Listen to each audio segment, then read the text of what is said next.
My family called me their greatest disappointment. They humiliated me, ignored me, and threw me away. Now facing total ruin, they're praying for a savior from a company called Apex Capital. They have no idea their savior is the disappointment they created, and the price of salvation will be steep. My name is Victoria, and at 45, I had meticulously built a life that had no room for them. A life that began the day they cast me out. From my office on the 50th floor, Manhattan spread out below me, a glittering map of concrete and ambition. This was my sanctuary, the heart of the empire I had built with my own 2 hands, Apex Capital. At 45, I was Victoria, the CEO, a title that felt as natural and hard-earned as the lines around my eyes. The office was a testament to that journey. Floor-to-ceiling windows, a minimalist desk of polished steel and reclaimed wood, a single, powerful, abstract painting on the wall. It was a space that spoke of clarity, of control, of a net worth reportedly topping $2.3 billion. Every dollar was a silent monument to my independence, a defiant answer to a lifetime of whispers. I had done this alone. Just last week, a financial magazine had splashed my face across its cover. The headline read, "Victoria Stone, Bold and Brilliant." It was a validation that hummed with satisfaction, a recognition from a world that judged by results, not by birthright. But there was another title I carried, one that clung to me like a shadow, whispered in the hallowed halls of my childhood home in Connecticut. In that world, I wasn't bold and brilliant. I was, and had always been, the disappointment. It was a jarring dissonance, 2 completely opposing definitions of my existence. And as if on cue, just as I allowed myself a fleeting moment of peace, the world decided to remind me which title truly mattered to them. The shock didn't come with a dramatic, ringing phone. It arrived quietly, insidiously, in the form of a sterile email flagged as urgent by Eleanor, my ever-efficient executive assistant. The subject line simply read, "Family Matter." My stomach, which had been perfectly calm moments before, clenched into a tight, familiar knot. My hand, which had just signed off on a 9-figure acquisition with unwavering steadiness, trembled almost imperceptibly as I clicked the email open. The words blurred for a second. Father, heart attack, critical. Then another name jumped out, Dynasty Enterprises, the family business.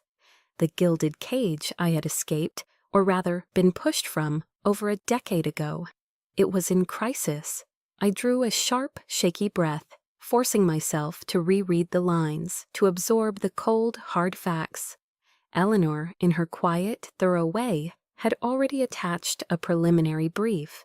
Dynasty, the company my father had built into a regional powerhouse, was on the brink of complete collapse. Mismanagement, outdated practices, mountains of debt. They needed an immediate, massive capital infusion to avoid bankruptcy.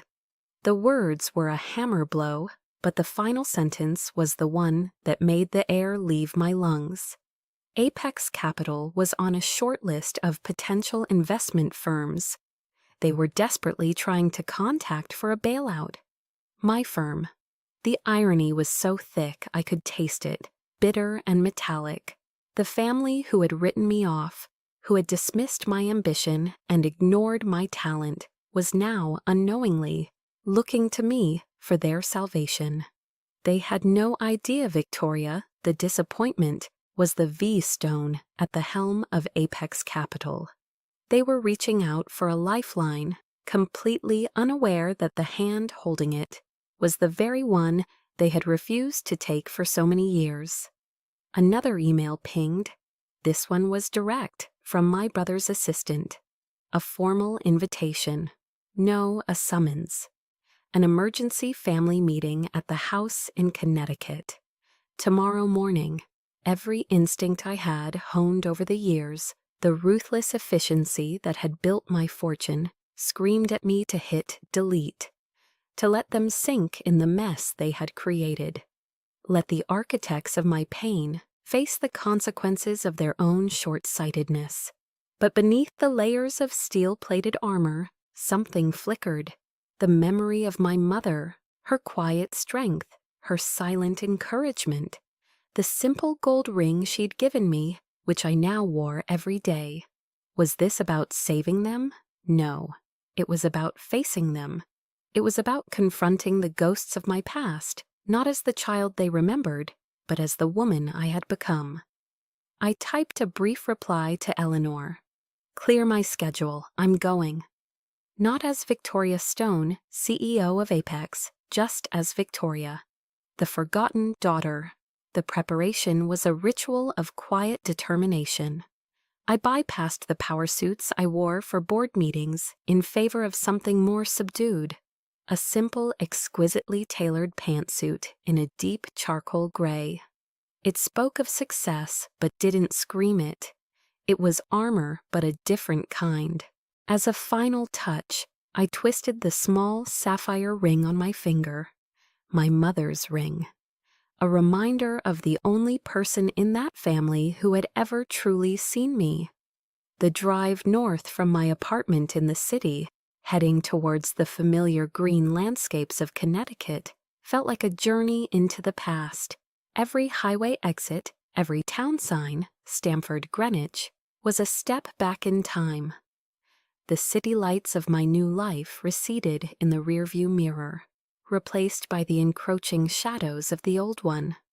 The calm control I cultivated every day began to fray at the edges, replaced by a thrum of nervous energy, a mix of anxiety and a strange cold resolve. I was going back to the place where my story began, back to the source of the wound. And this time I wasn't running away. I was running toward the fight.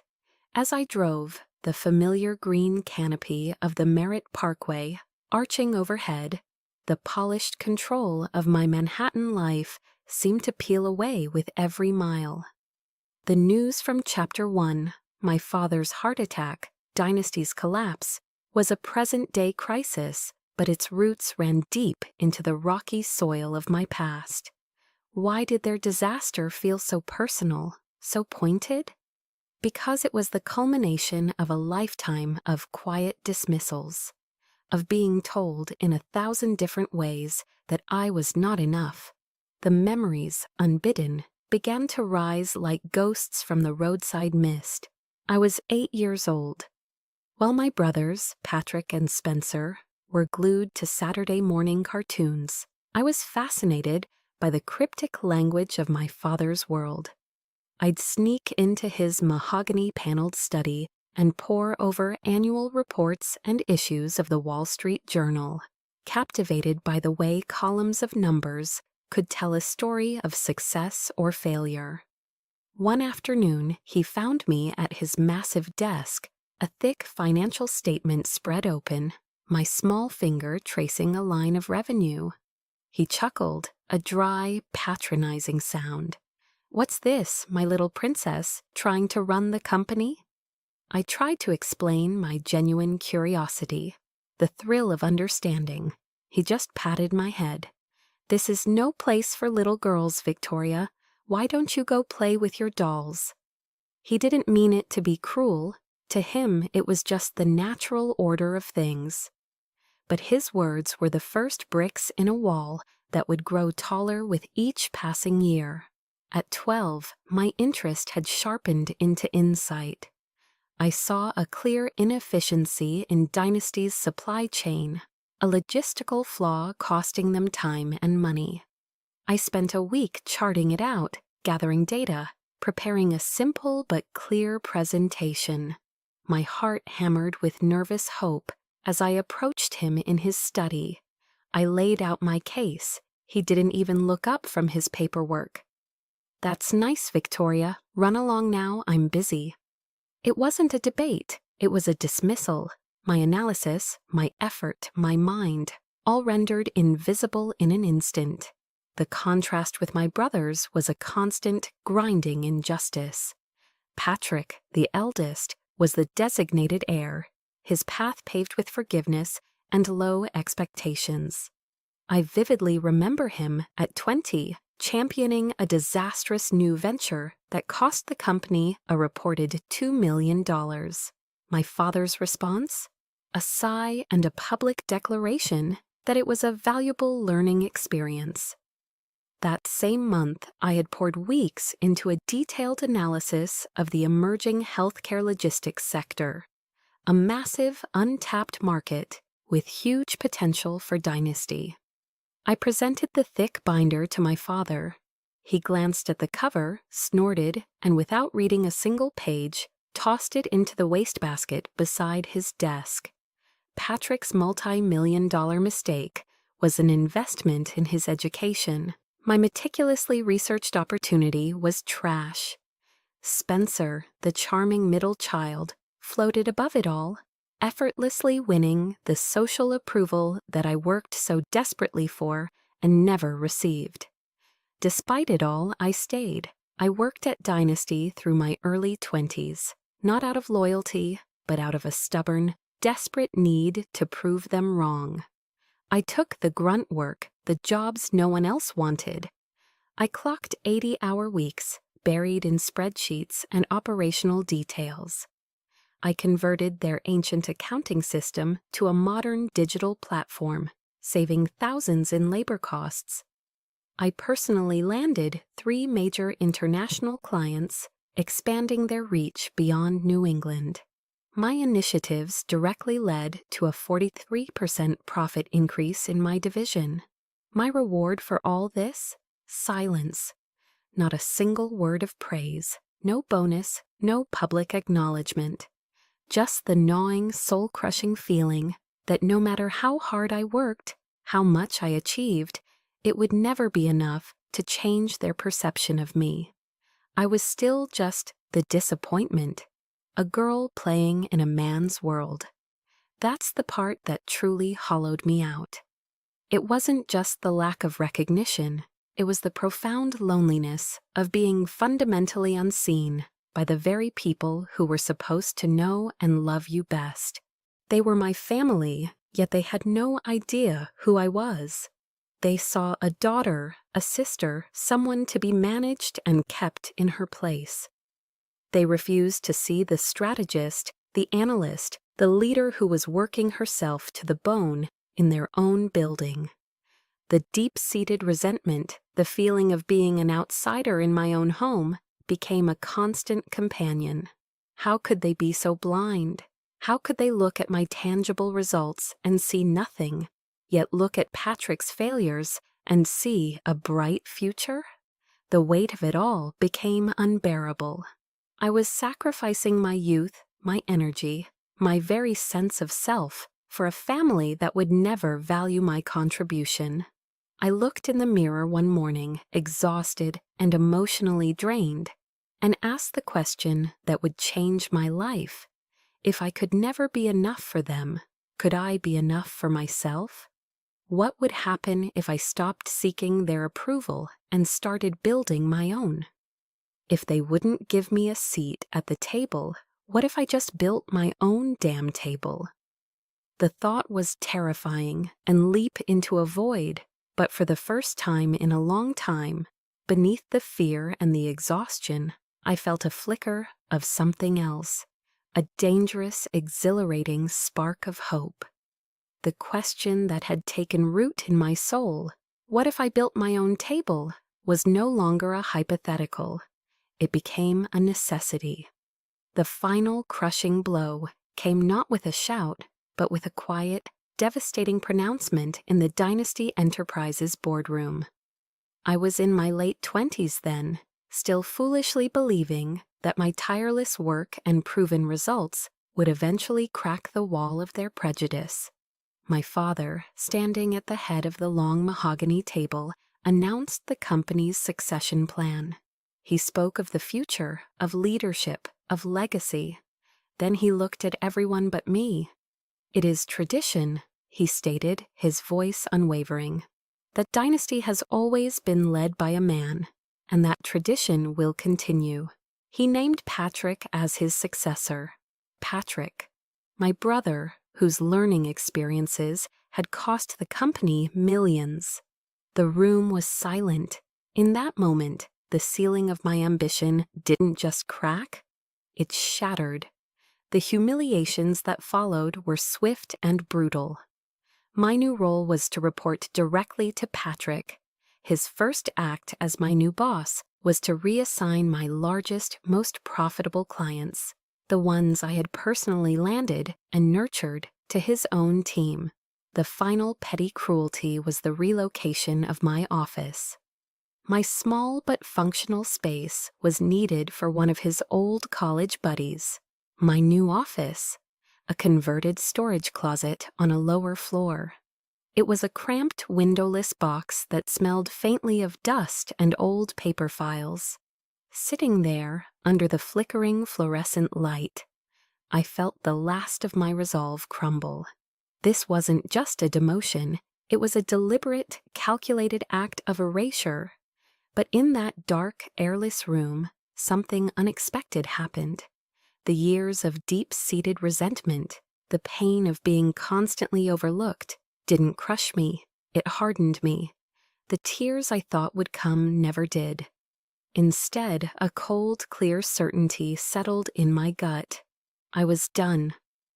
I stood up, walked out of that closet, and went directly to my father's office.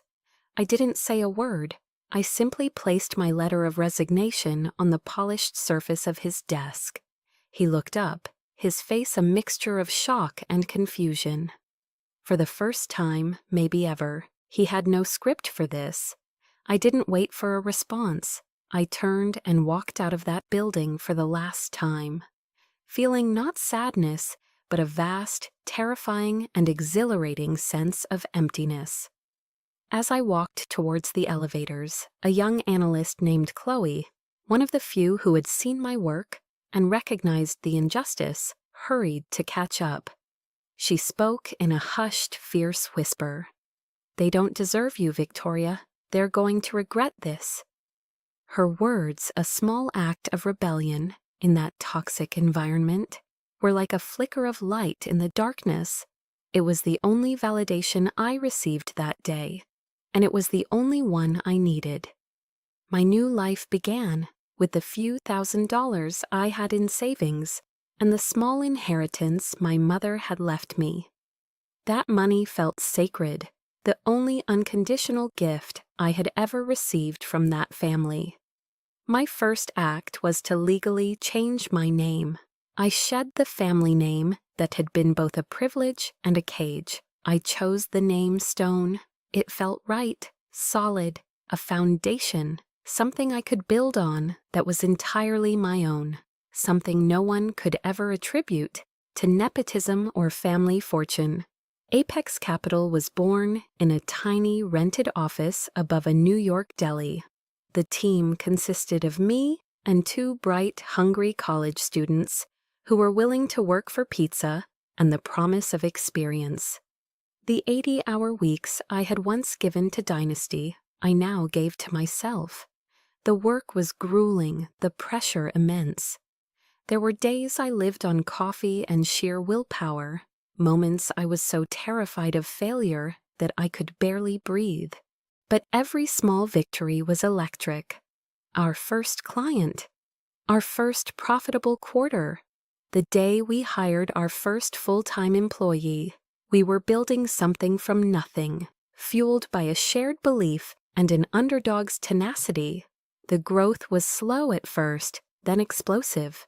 We moved from that tiny office to a bigger one. We hit $500 million in assets under management, a number that seemed impossibly distant just a few years earlier, then $1 billion. And finally the move to our current headquarters in Manhattan, the glass tower that now represented my life's work. Throughout it all, I kept my success a fiercely guarded secret from my family. It wasn't out of shame, It was a strategic decision. I needed to build something so undeniable, so completely my own, that when they finally saw it, they couldn't dismiss it. They couldn't call it luck. They couldn't attribute it to my father's name or connections. I was building an empire on a foundation of their rejection, a fortress of success they couldn't touch, couldn't tarnish, and couldn't claim. I was building a new world where I was not the disappointment, but the architect. And in that world, I was finally unequivocally enough. The only problem was, it was a lonely world to rule. The path that took me from a dusty storage closet to a Manhattan skyscraper was, for a long time, a solitary one. I had made the decision to leave, to build, to become Victoria Stone, all on my own. It had been, as I realized, a lonely world to rule. But as Apex Capital grew from a two-person gamble into a billion-dollar powerhouse, I recognized I hadn't built it entirely alone. I had laid the foundation, but the structure itself was held up by a team of people who became something I never thought I'd have again. A family, my chosen family. At the heart of it all was Eleanor, my COO. She was one of the first people I hired when Apex was still just a dream, operating out of a cramped second-floor office. She was brilliant, fiercely loyal, and possessed a quiet, unshakable calm that perfectly balanced my own intensity. But more than that, she became my anchor, and around us grew a core team. David, our head of research, a quiet genius who could see patterns in data that others missed. Maria, who handled our client relations with a warmth and empathy that was the soul of our company. And a dozen other dedicated individuals who had believed in my vision when it was little more than a whisper. They weren't just my colleagues, they were my co-conspirators, my friends, my bedrock. These were the people who saw me not as a title, but as a person. The culture at Apex was the antithesis of the one I had fled at Dynasty. Our brainstorming sessions weren't arenas for ego or asserting dominance. They were vibrant, chaotic, and collaborative. I remember countless late nights, the air thick with the smell of coffee and stale pizza, gathered around a massive whiteboard, markers in hand. We would debate fiercely, challenging each other's ideas, pushing for better, more innovative solutions. No one was ever dismissed. Every voice was heard, every perspective valued. It was a place built on mutual respect and a shared drive to succeed. It was everything my family's business was not. It was a meritocracy of ideas, not of birthright. I recall one particularly brutal quarter years ago. We were facing a volatile market, and the pressure was immense. I was working around the clock, the weight of my employees' livelihoods pressing down on my shoulders until I could barely breathe. One evening, long after everyone else had gone home, Eleanor found me in my office, staring blankly at a screen of bleak red numbers. She didn't offer empty platitudes or tell me to just be strong, a phrase I had come to despise. She simply pulled up a chair, poured me a glass of water from the carafe on my desk, and waited. In that quiet, supportive space, I found myself talking, not just about the market, but about the deeper, colder fear of failure. The feeling of being completely alone at the top, with nowhere to turn. It was a vulnerability and I had never dared to show anyone at Dynasty. When I finished, Eleanor looked at me, her expression steady and kind. "You're not alone in this, Victoria," she said softly, her voice firm. "You carry the weight, yes, but we are all here, right behind you. We believe in you. I believe in you." In that moment, the contrast was staggering. At Dynasty, my ambition was a threat, my insights were dismissed, and my strength was an inconvenience. Here, with this woman who was not bound to me by blood, I found the unconditional support and validation I had craved my entire life. It was a quiet moment, but it was profoundly healing, a balm on a wound I didn't even realize was still so raw. These people, this team, they were my real family. They didn't care about my last name, my gender, or what tradition dictated. They saw me. They saw my talent. They respected my work ethic, and they valued my leadership. They celebrated my successes as their own and stood by me through the failures, offering not judgment, but assistance. They had earned my trust, not through obligation, but through consistent, unwavering loyalty and respect. They were the family I had built, a family forged in shared purpose and mutual admiration, not just shared DNA. This was the strength I carried with me as I prepared to drive back to Connecticut, back into the lion's den. When I told Eleanor and the core team that an urgent family matter required my presence, the mood in the room shifted. They didn't pry for details, but they knew the history was fraught with pain. Eleanor simply placed a hand on my arm. "Whatever it is, you've got this," she said. "And we've got everything here. Don't worry about us." David, ever the pragmatist, gave me a firm nod of support. Maria, ever the heart of our group, told me to call if I needed anything at all, even just to vent at 2 in the morning. Their quiet solidarity was my armor. I was heading back to the family that had tried to break me, but this time I wasn't going alone. I was carrying the strength, the belief, and the unwavering support of the family that had helped me put myself back together. Leaving the warmth and support of my Apex team felt like stepping out of a bright, sunlit room into a cold, dim hallway. The drive back to Connecticut, back to the heart of my old life, was a stark transition. And then I saw it, the Dynasty Enterprises building. Funny how memory works. In my mind, it had been a titan of industry, imposing and grand. Now, having built my own empire, it looked smaller, older, a relic from another era. The moment I stepped inside, the familiar musty scent of aged paper and my father's stubborn refusal to modernize hit me. I was led to the same lobby waiting area, with the same stiff, uncomfortable chairs he had deemed perfectly adequate for 2 decades. Sitting there, listening to the low hum of the building, it felt as though time had frozen, or worse, that it was actively pulling me backward, trying to reshape me into the person I used to be. My brothers appeared one by one before the meeting. First, Spencer, the smooth, polished one.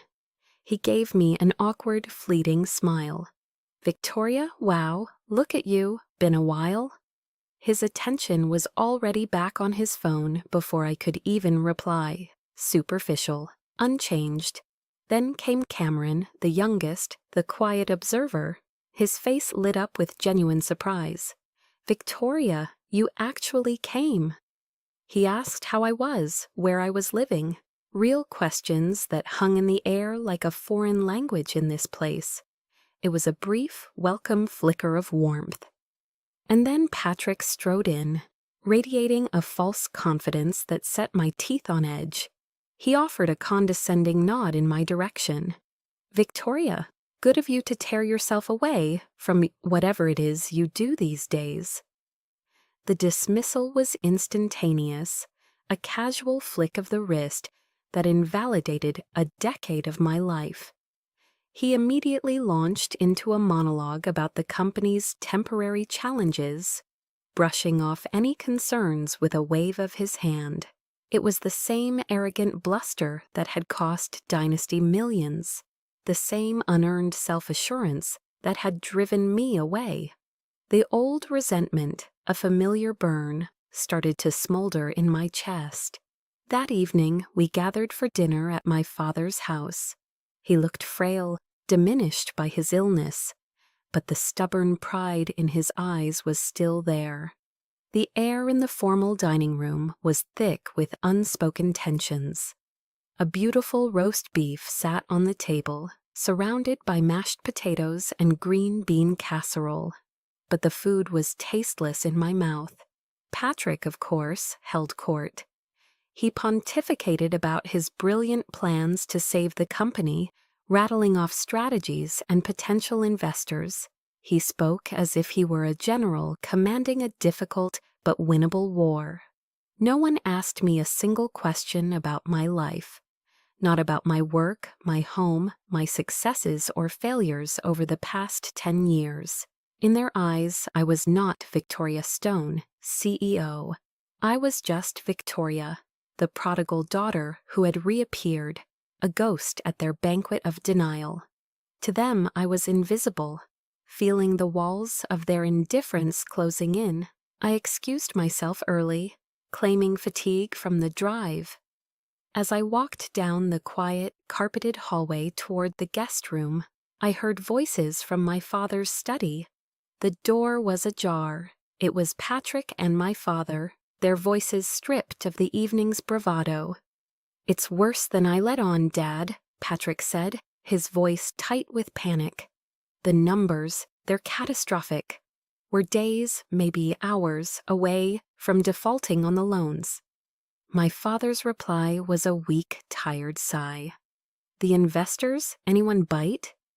"Nothing solid," Patrick admitted, his voice cracking. "Except there's this one firm, an aggressive fund out of New York. Apex Capital. They're looking at our financials. It's a long shot, Dad, but they might be our only hope." Apex Capital. My company. The name, spoken in this house of my past, hung in the air like a judgment. My blood ran cold, then hot.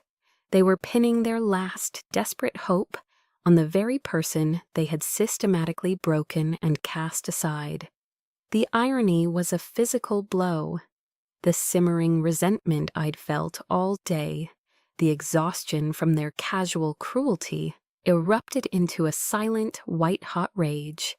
They were incompetent, they were arrogant, and their own biases, their blind faith in Patrick over me, had led them to this cliff edge. Yet even now, facing ruin, they couldn't see the truth. They still saw me as the disappointment, while unknowingly begging for the help of the empire I had built on the ashes of that very disappointment. Being back in this house, breathing this toxic air, was draining me, pulling me back into the small, defeated person I had fought so hard to escape.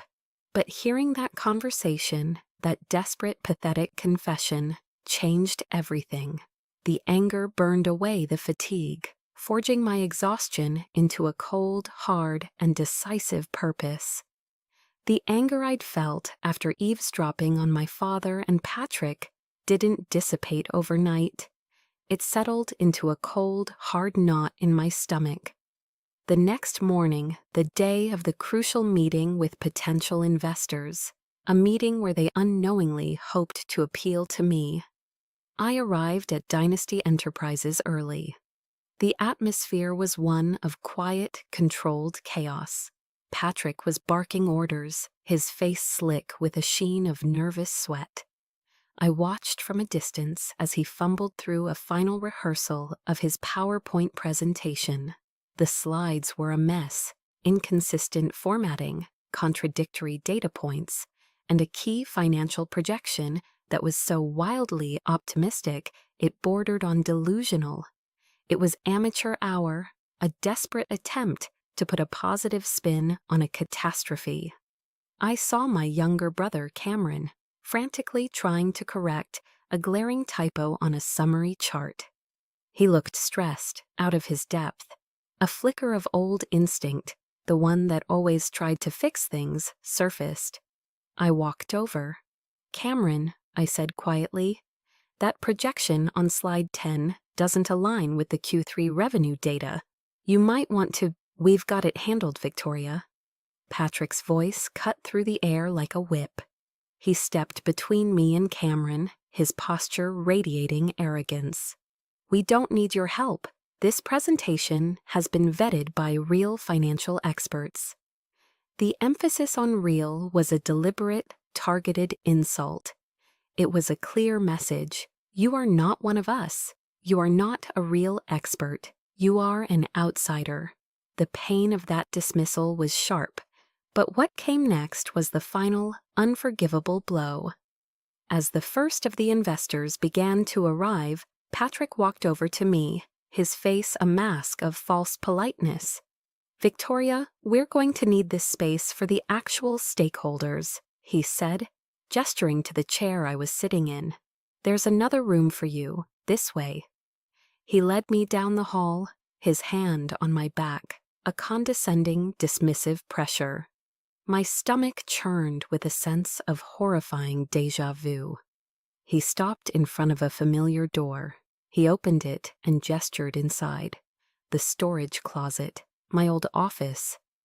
It was exactly as I remembered it, the same stacks of forgotten files, the same faint smell of dust and decay, the same single flickering fluorescent bulb.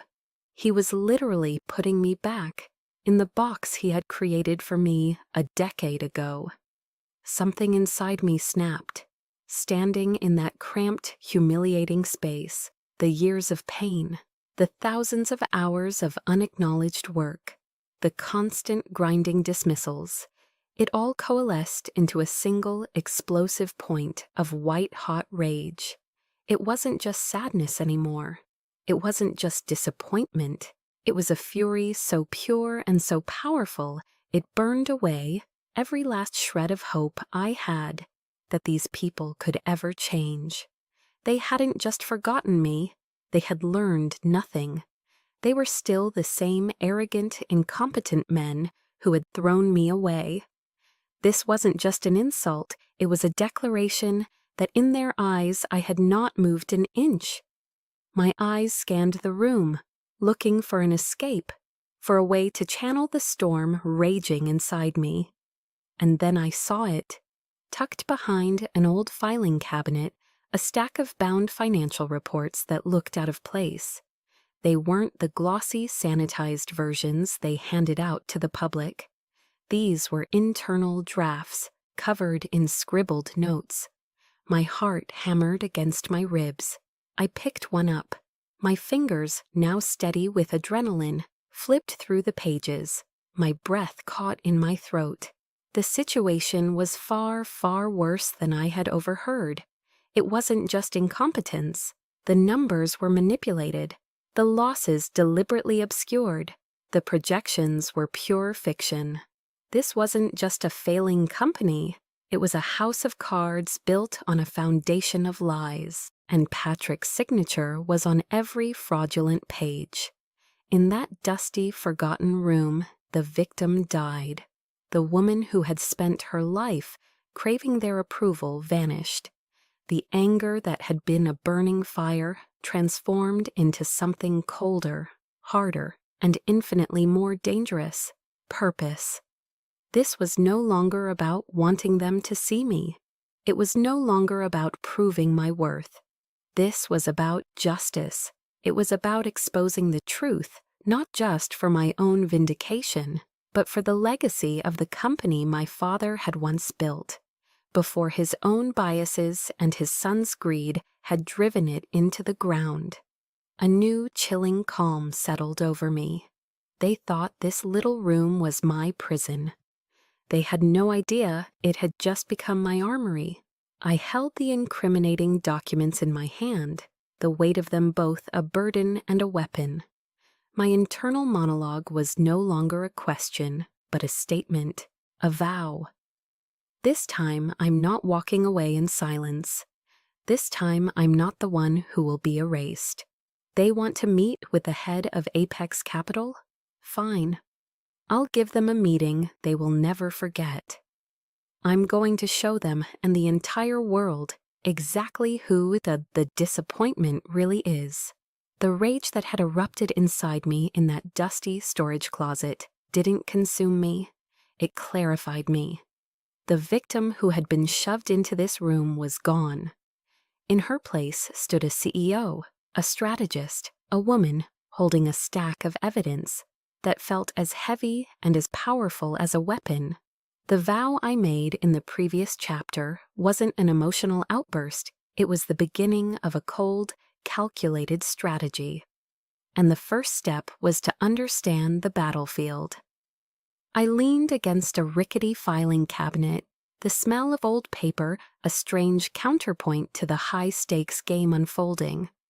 My mind, trained by years of ruthless analysis at Apex, went to work. I wasn't the hurt daughter anymore. I was the head of a multi-billion-dollar firm assessing a potential asset, or in this case, a potential fraud. My eyes scanned the documents my brother had so carelessly hidden. I saw it all with chilling clarity. Inflated assets, hidden liabilities, revenue projections that were pure fantasy. This wasn't just mismanagement. This was a deliberate, systematic deception. It was fraud. The knot in my stomach wasn't from pain anymore. It was the icy tension of a predator sizing up its prey. They hadn't just insulted me, they had handed me the keys to their destruction. My hands, once trembling, were now perfectly steady. I carefully selected the most damning pages, the ones with Patrick's desperate, arrogant signature at the bottom, and folded them into my inside jacket pocket. The rest I left exactly as I had found them. Let them think their secrets were still safe. Then a slow, deliberate action. I took off the simple, charcoal gray jacket I had worn as a shield, the one meant to make me blend in, to appear non-threatening. I folded it neatly and placed it on a dusty stack of old binders. Beneath it, I was wearing the true armor of Victoria Stone, an impeccably tailored, razor-sharp vest and a crisp, white silk blouse. It was the uniform of my real life, the life I had built. Shedding that outer layer felt symbolic. I was done hiding. I was done playing the part of the forgotten daughter they wanted me to be. The woman who had walked into this room was gone. The CEO of Apex Capital was now present. I pulled out my phone. My fingers moved quickly, decisively across the screen. The message was to Eleanor, my COO, my trusted second-in-command. I knew she and a small, elite team from Apex were already in the area, a contingency plan we had put in place before I ever stepped foot back in this building. They were my true army, waiting in the wings. My message was short, precise, and held the weight of an executive order. Eleanor, situation has changed. Bring the team, conference room B. You have 5 minutes. I hit send. There was no hesitation, no second guessing. The message was delivered. The clock was ticking. The pieces were now in motion, my pieces, moving on a board they didn't even know we were playing on. I took one last look around that cramped, humiliating room. This space, which for 10 years had existed in my mind as a symbol of my deepest shame, the place where I was deemed worthless, now felt different. It was no longer a prison. It was the place my enemy had made their fatal mistake. It was the place where they had inadvertently armed me. A cold, hard smile touched my lips for the first time that day. I was not a victim here. I was a strategist who had just been handed an unexpected advantage. This room didn't define me anymore. I was about to define it. With the incriminating documents secured in my pocket and the quiet confidence of a queen moving her most powerful piece into play, I turned to the door. I placed my hand on the cool brass knob. The woman who had been ushered into this room minutes ago was hesitant, hurt, and fighting to keep her composure. The woman who was about to walk out was entirely different. She was focused, she was in control, and she was on the attack. I pulled the door open and stepped out into the hallway. My posture was straight, my shoulders back. My steps were no longer the quiet, uncertain tread of an outsider. They were the firm, measured, and confident steps of a CEO walking toward a boardroom to close the most important deal of her life. The hallway leading to the Dynasty Enterprises boardroom felt like the longest I had ever walked. Each confident, measured step carried me forward, a drumbeat of impending confrontation. I paused just outside the heavy oak doors, taking a final steadying breath. Inside, my family was waiting for a savior. They had no idea they were about to face a judge. Just as my hand reached for the handle, the door swung open from the inside. It was Chloe, the young analyst from my past, now a junior executive assistant. Her eyes widened in recognition and a flicker of understanding. She turned back to the room. "Mr. Hayes is unavailable," she announced, her voice trembling slightly. "But the representative from Apex Capital is here." A hush fell over the room. I stepped through the doorway. 20 pairs of eyes, board members, creditors, my brothers, all turned towards me. The air crackled with a mixture of confusion and anticlimax. Then recognition dawned. I watched a wave of shock ripple across their faces, a satisfyingly chaotic symphony of disbelief. Spencer's jaw literally dropped. Cameron stared, his expression a mixture of shock and something that looked surprisingly like awe. And Patrick just stood there, frozen, his face draining of all its arrogant color. I walked calmly to the head of the table, the seat my father always occupied, which now sat empty. I placed my briefcase on its polished surface. The silence was absolute. "My apologies for the delay," I began, my voice cool and even, carrying easily across the room. "I was just reviewing some interesting financial documents in the storage closet I was asked to wait in." The mention of the storage closet landed like a stone in a silent pond. Patrick finally found his voice, sputtering. "Victoria, what? What are you doing in here? This is a private, critical meeting. We're waiting for the head of Apex Capital." I allowed a small, cold smile to touch my lips. I reached into my jacket, pulled out a simple, elegant business card, and slid it across the table toward him. It spun to a stop right in front of him. "That would be me," I said, my voice cutting through his confusion. "Victoria Stone. I took back my mother's maiden name when I founded the company." The room erupted, not in shouts, but in a collective gasp, a storm of whispered questions and frantic glances. "This is a joke," Patrick finally roared, his face a mask of panicked fury. "This has to be some kind of sick joke." "I assure you, Patrick," I said, my voice dropping to a calm, authoritative tone that silenced the room once more. "This is no joke. Apex Capital manages over $3.2 billion in assets. Our specialty is restructuring manufacturing firms, particularly family-owned businesses facing succession challenges. Sound familiar?" Before he could respond, I began. I didn't raise my voice. I didn't need to. I systematically, clinically laid out the dire state of Dynasty Enterprises, not with his fictionalized PowerPoint, but with cold, hard facts. The Q3 revenue was overstated by 14%, I stated, looking directly at the assembled creditors. The assets list includes properties that were sold over a year ago, and the projected growth for the next fiscal year is based on a market that doesn't exist. With each point, I saw the color drain from my father's loyal old board members' faces. I was using the information from the documents I'd found, the very secrets they thought were hidden. "You're lying," Patrick screamed, his composure completely gone. "You're just trying to humiliate me." "Am I?" I reached into my pocket and pulled out one of the folded documents. Then perhaps you can explain your signature on this internal report, authorizing the deferment of liabilities into a shell corporation. Is that also part of your brilliant turnaround strategy? As Patrick stood speechless, a new voice cut in. Patrick, sit down.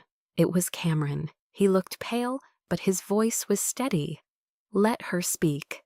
Then another voice, weaker but carrying an undeniable weight of authority, came from the doorway. He's right, Patrick. Be silent. My father. He stood there, leaning on a cane, looking older and more frail than I had ever seen him. But his eyes were sharp, and they were fixed on me. He walked slowly to the table. He didn't look at Patrick. He didn't look at the board. He looked at me. For 10 years, he said, his voice raspy. I told myself you were too emotional, too impulsive for this business. I was wrong. You have a vision, a discipline. I see that now. You have earned the right to be heard.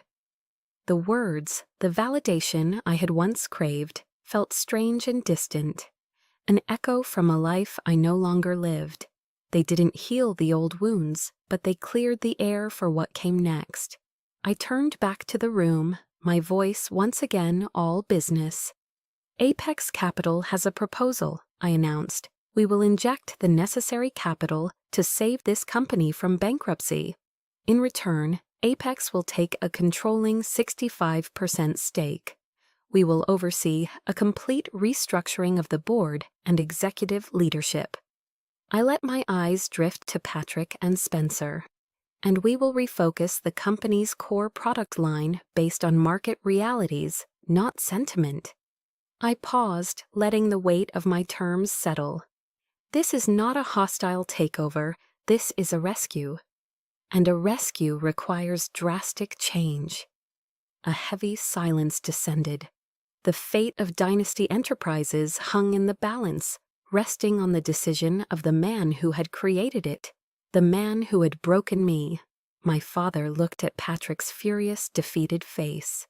He looked at my calm, unyielding expression. After a long, agonizing moment, he gave a slow, deliberate nod. We accept your terms.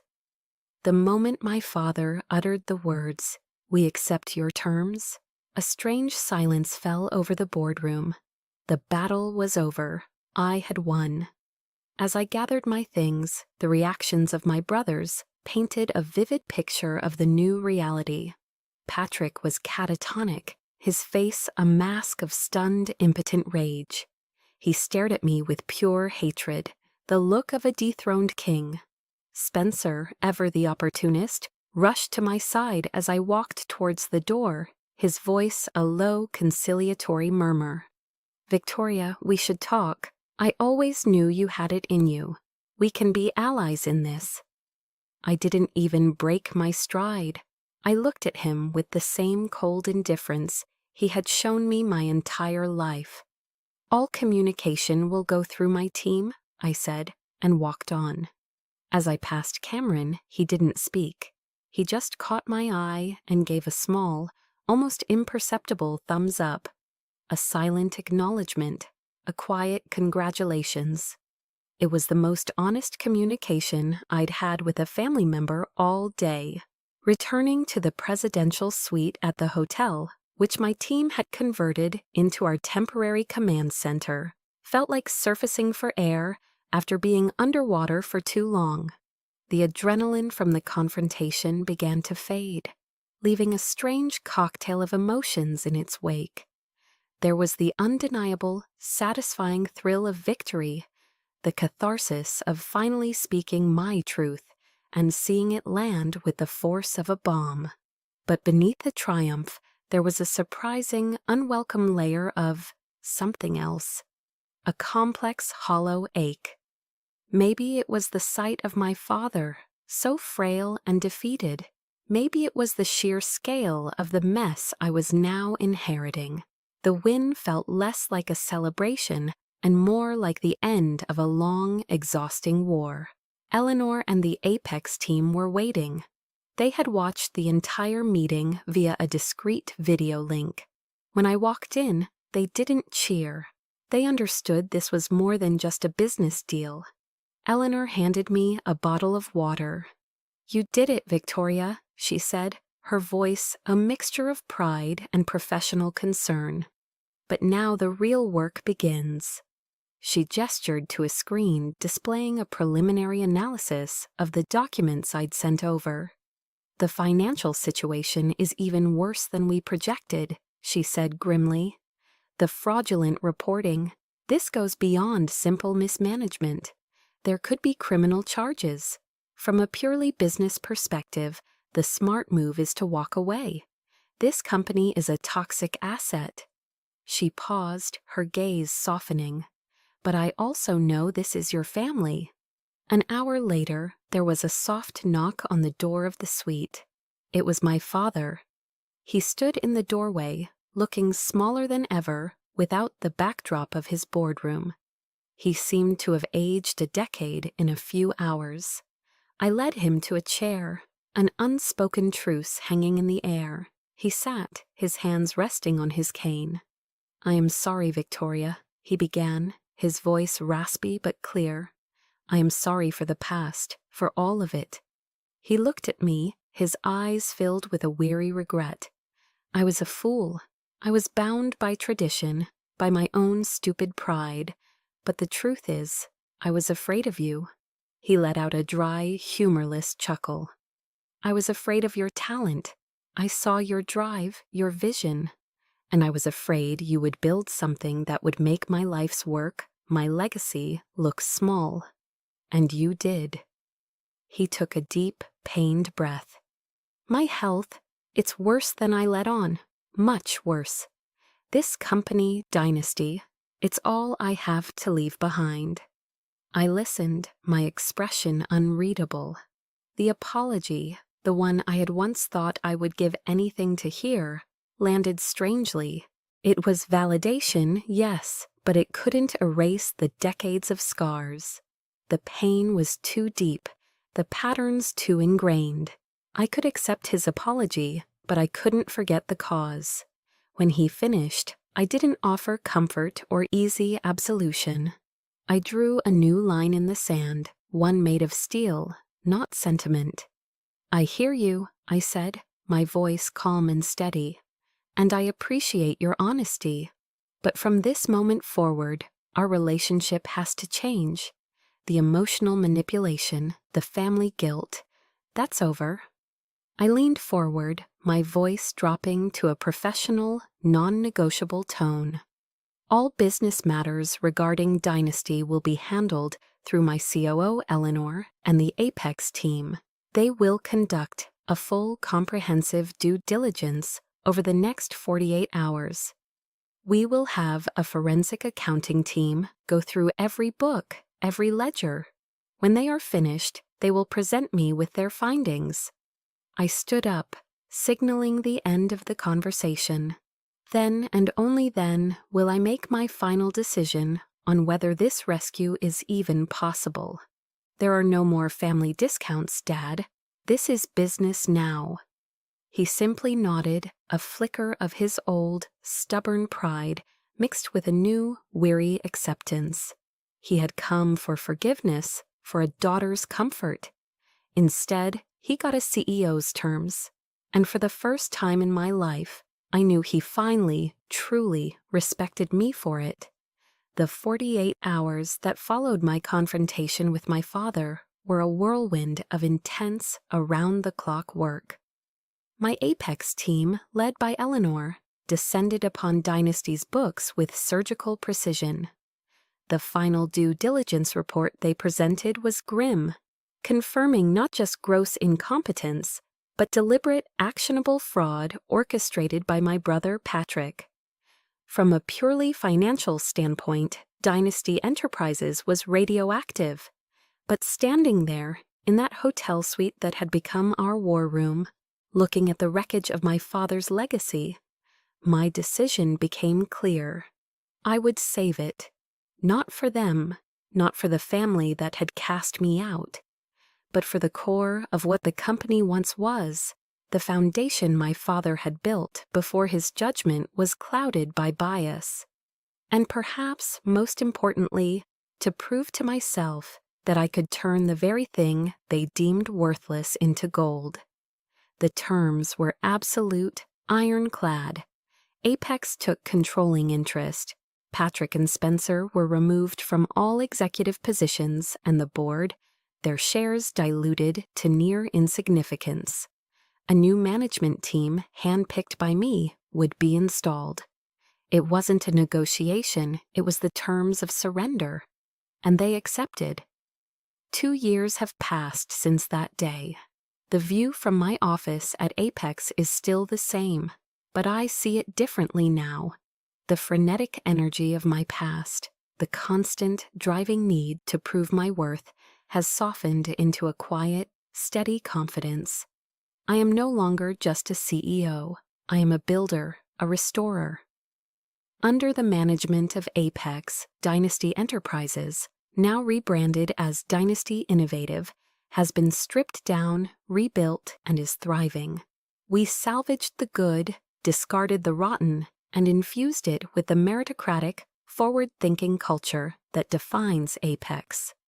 It is profitable, it is respected, it is a testament to what could have been and what now is. My life is peaceful. It's a word I never thought I would use to describe myself. The gnawing hunger for approval from my family is gone, replaced by a quiet self-acceptance. My value isn't determined by their validation or their disappointment. It's defined by my actions, my integrity, and the loyalty of the people who truly see me. My relationship with my family has found a new, strange equilibrium. My father and I speak occasionally. There is a newfound, weary respect in his voice. He sees what I have built, what I have saved, and I think he has found a measure of peace in knowing his life's work didn't end in disgrace. The old dynamic is gone. Our conversations are cordial, but bound by the clear professional lines I drew that day. There is no easy forgiveness, but there is an understanding. Cameron has become a genuine ally. He stayed with the new company, finding a role in logistics where his quiet competence shines. We are building a new kind of relationship, one based on mutual respect, not shared trauma. As for Patrick and Spencer, they are distant figures, navigating the consequences of their own actions.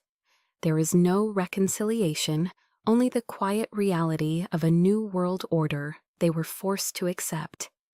But my true family, the one that nourishes my soul, is here. In this building, it's Eleanor, who still stands by my side, not just as a TOO, but as my closest friend. It's the team at Apex who celebrated the successful turnaround of Dynasty, not as a corporate victory, but as a personal one for me. We still have our late nights fueled by takeout and coffee, but now they are filled with laughter and a deep, abiding sense of shared purpose. They are my constant, my anchor, the family I chose, and who chose me back every single day. Last spring, I took a drive back to Connecticut, but not to the old house. I went to the quiet, leafy cemetery where my mother is buried. The name on the headstone was her married name, the one I had shed, but I had taken back her maiden name, Stone, and built an empire with it. I placed a small bouquet of her favorite flowers, simple white lilies, on the grave. "I did it, Mom," I whispered to the cool morning air. "I built my own table." It was a quiet moment of tribute, of acknowledging the legacy of quiet strength she had passed on to me. I think about my journey often, from the little girl in the study to the disappointment, to the architect of my own life. The greatest lesson I learned was not in the boardroom, but in the quiet moments of self-reflection. My worth was never up for their debate. It was always there, inherent, waiting for me to claim it. The walls they built around me didn't define my potential. They only fueled my determination to break free. And now I make it a point to share that lesson. Once a month, I mentor a group of young, ambitious women starting their own businesses. I see the same fire in their eyes that I once had in mine. I tell them my story. I tell them to never let anyone else define their worth, to never let the limitations of others become their own. I tell them to build their own tables and to make them as grand and as sturdy as their dreams will allow. Because in the end, the only legacy that truly matters is the one you build for yourself.